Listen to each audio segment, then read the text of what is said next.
So welcome to KCRW. It's so great to have you here. Thanks for stopping by. And you're in the middle of your tour. You've been making these songs that you're performing for a number of years now. How does it feel to finally be performing them live in front of people? It feels amazing.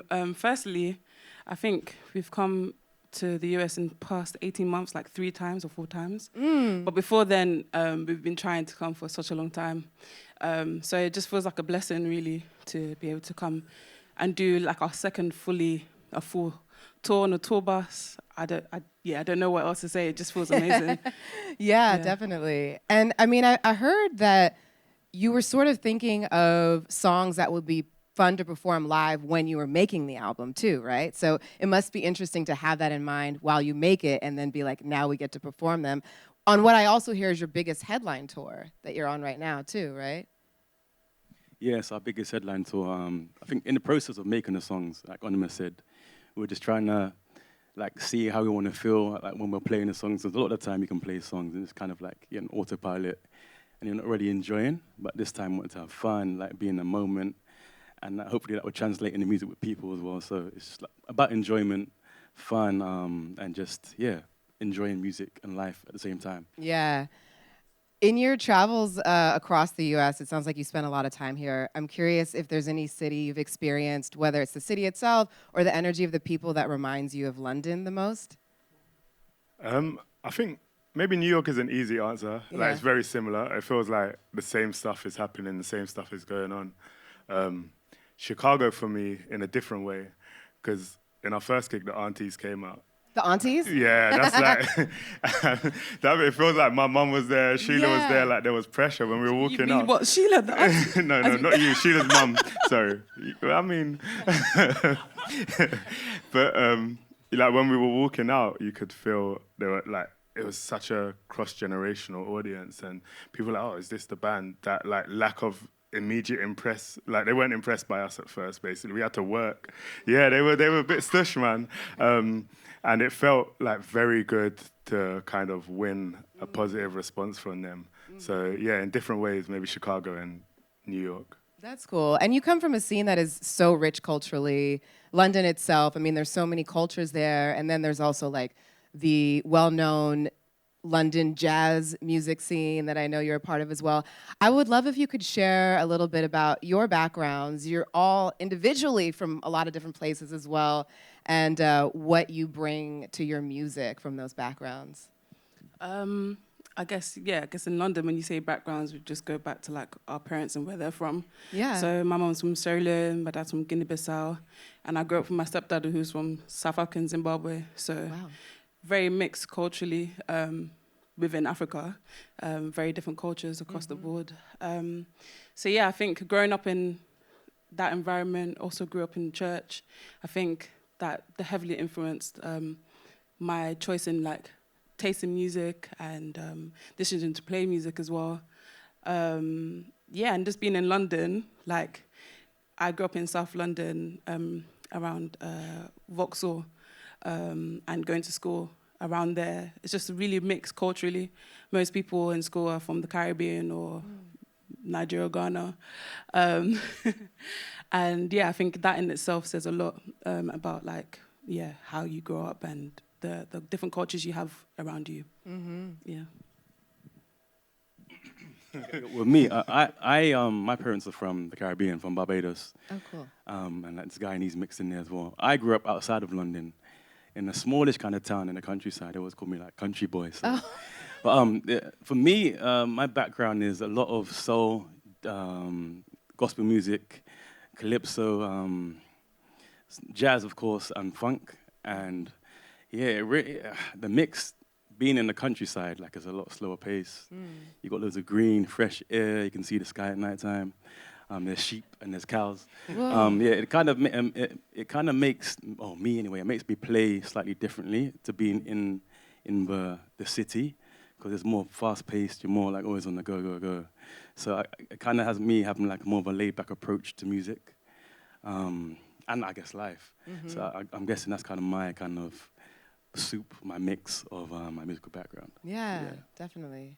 I like hearing about this because then I can start understanding when I'm listening to the music, like Okay, now yeah. picturing you on the countryside Oh, or yeah, whatever yeah. with a certain song.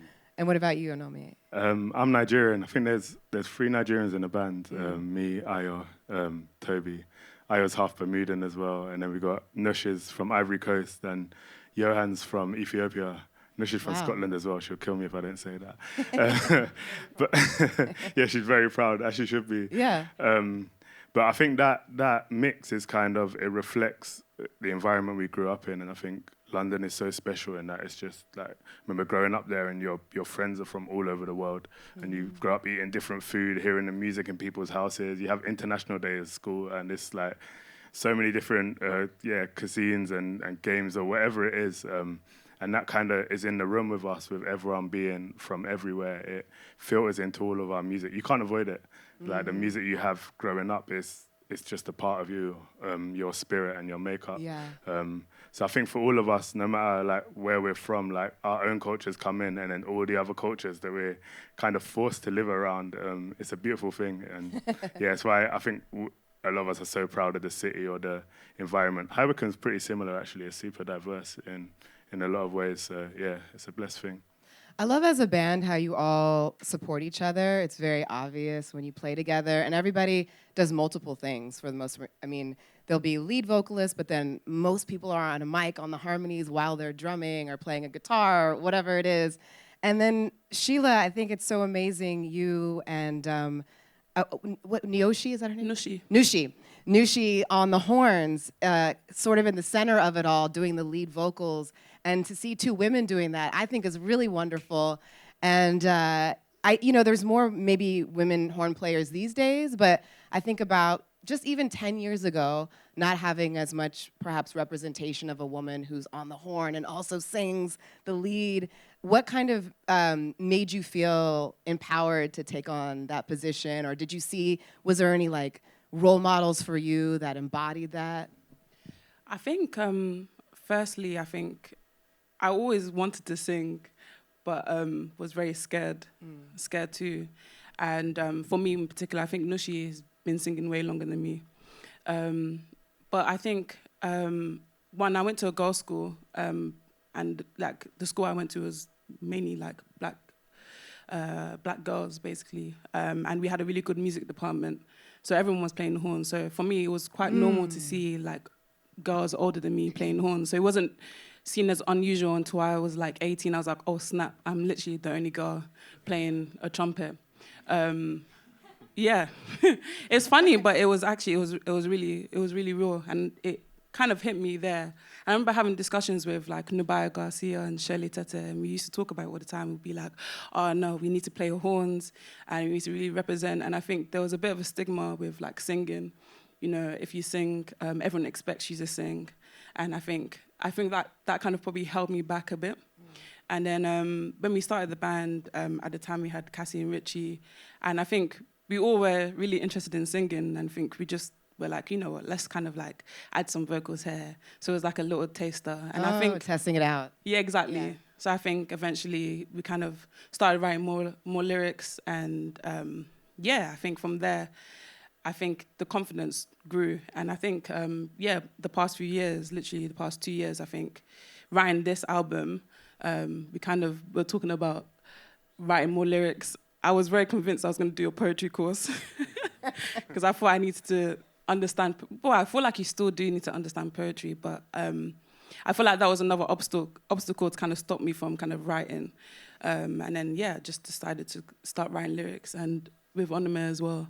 And everyone else in the band as well, just kind of pushing ourselves. And it's a work in progress, but we're getting there. It's fun to be on the journey with you as you progress as a group. Kind of on the idea of poetry, the album title, Tough Times Never Last, I just kind of, in first seeing it, I was like, tough, they spelled it T-U-F-F, whatever, like I get Tough Times Never Last. But then I was thinking about like tough, T-U-F-F, kind of having like a slang meaning to it. And so then I was like, oh, I wonder what they mean, truly. Because tough could be like, it's tough, it's challenging, or tough, like it's got grit, Like, that's tough, So what does the album title mean for you? Tough Times Never Last, spelled T-U-F-F.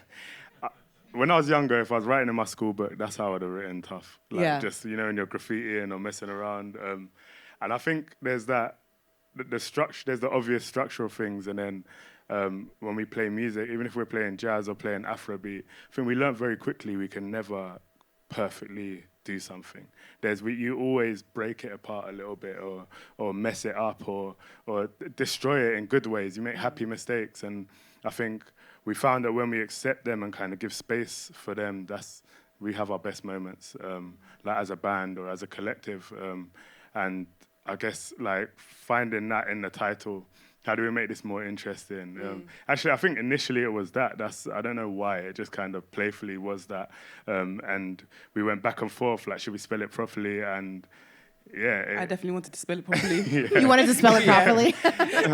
But it matched the artwork, I think, and it matches the playfulness of the album. And yeah, and it was a slang word when we were growing up in London, like, oh, that's tough for something that's good as well. Not that we use that meaning for the album title, but yeah, it felt right. The album is tough too. Thank you. You know. So what would you say is the song that was the toughest to make on it? Because you were kind of stretching out a little bit with your sound, right? Like you're like, let's make it a little more danceable. Was there a song on there that was challenging? My answer, challenge, damn. Or it's just easy. Everything's easy. Okay, maybe not the hardest, but the most interesting probably would have been Closer to Me, because the bass line's always going and moving, which is cool. But yeah, sometimes you need a break, right? But yeah. You got to make sure your I'm always hands on are properly warmed up for that one. Closer to Me. Yeah. I think for me, Sweetie, I think it's crazy how it's like, one of our favorite, probably one of my favorite songs to play. But when we made it the first time, it was like, oh my gosh, this is amazing. And then we left it, came back and we're like, oh my God, what's going on? And then we revisited it, and I feel like it came to life again, quite last minute. So yeah, for me, I think that was quite a challenging, but one of my favorite songs. Mm-hmm. The first single from the album. Yeah. Mm-hmm. Yeah, I think definitely Sweetie as well. I remember us spending the studio. We nearly died making that song. Whoa. Yeah, we went in. We set up like in the studio. We work at Miles's studio, and we were doing the programming the drum machine. I'm being dramatic, but he's got all these old drum machines and all this old gear, and I don't know how he's wired the room, but we're working and we can smell this smell, and then smoke starts coming up. Oh yeah, I forgot about that. And it's like we're like trying to go over these drums for hours and hours, just trying to perfect something, and flames just shot up in the studio. It was. That's kind of cool. It kind of works, man. Yeah. Yeah, we should have recorded it. Yeah, but that was scary. We literally thought we were going to die. Like, it was... I was more worried about the old gear than I like us, how you honest. both have different perspectives of things a lot of the time. You know, you wanted tough one way, and he was like, it was cool, and you were like, it was actually scary. That's the dynamic of the band. The dynamic, yeah. And with the band, what is the feeling that you hope people take away from a Kokoroko show or album? I think something we've always said, like, I guess... If you revisit like how we started the band before writing music, we were performing a lot. So I feel like we built a lot of, I feel like the way we wrote was in response to how we performed. So I think it's quite a congregational kind of way of seeing things, or kind of a community. Like you guys are very much part of this performance as us. So I think that's something that we definitely want people to go away with, like to feel involved, feel like they're in the room with us. Mm-hmm. What would you guys say? I always say, like, we're just like vessels for the music. So where we need to come and receive, let the music do its job, and we're just in this together. And even for me, myself, I'm receiving at the same time. So I would say, whatever needs to be done and needs to be felt or released, let it be done. Let the music take control. Mm-hmm. I don't think I could say it any better than that. That's, perfect. Well, I think you can by playing the music, which is what we'll do now. Kokoroko, thank you so much. Sheila, Onome, Hurcs / Duane. It's been lovely chatting with you, and we'll look forward to the performance. Thank you. Thanks so much.